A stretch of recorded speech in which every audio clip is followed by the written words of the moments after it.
آج کل آپ ایک اور چیز دیکھ رہے ہیں، حکومت کے کچھ گماشتے آئے روز ایک بیان دے مارتے ہیں، فلانی سیاستدان کی خفیہ ملاقات آرمی چیف سے ہوئی. سنتے ہیں نہیں سنتے؟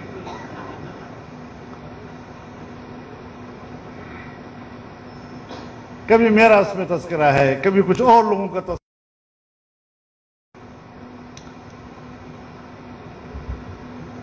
ملاقات پھر اس کو خفیہ رکھنا، یہ بات سن لو، یہ ان کی ضرورت ہے، ہماری ضرورت نہیں. اور آپ علماء کرام ہیں، مسئلہ جانتے ہیں کہ اگر دو آدمی آپس میں بات کریں اور ایک کی خواہش ہو کہ یہ راز رہے تو دوسرے کے اوپر بھی راز رکھنا واجب ہو جاتا ہے یا نہیں؟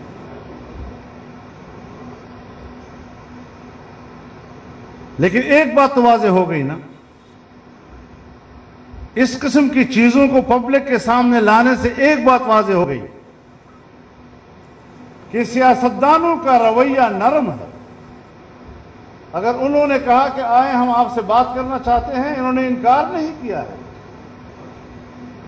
لیکن یہ ہے کہ جب ایجنڈا سامنے آتا ہے تو پھر یہ ہمارا کام ہے کہ ہم قبول کریں یا مسترد کریں.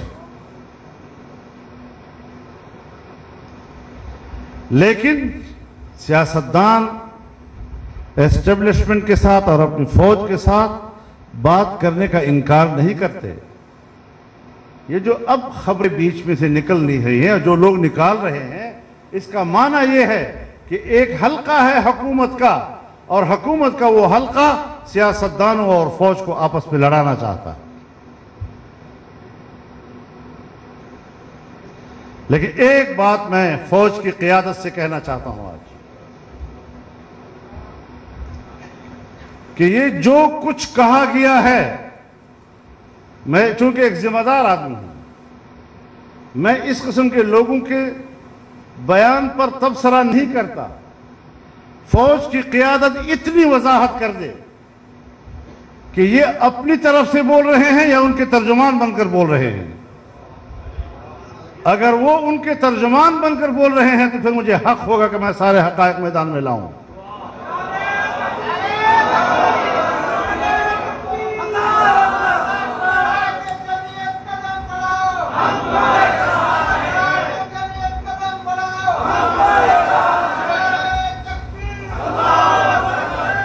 ہم نے اس میدان میں کوئی کچی گولیاں نہیں کھائیں،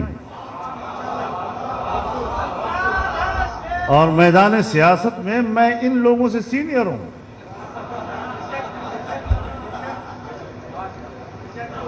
میں فوج کی قیادت سے سب سے سینئر ہوں، ان کے مقابلے میں. جب آرمی چیف کیپٹن تھے تو میں پارلیمنٹ کا ممبر تھا.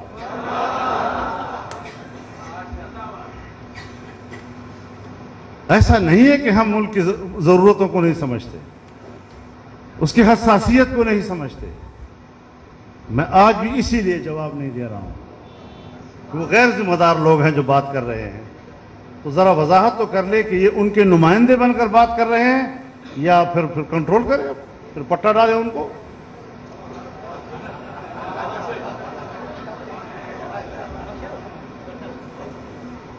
تو میرے محترم دوستو،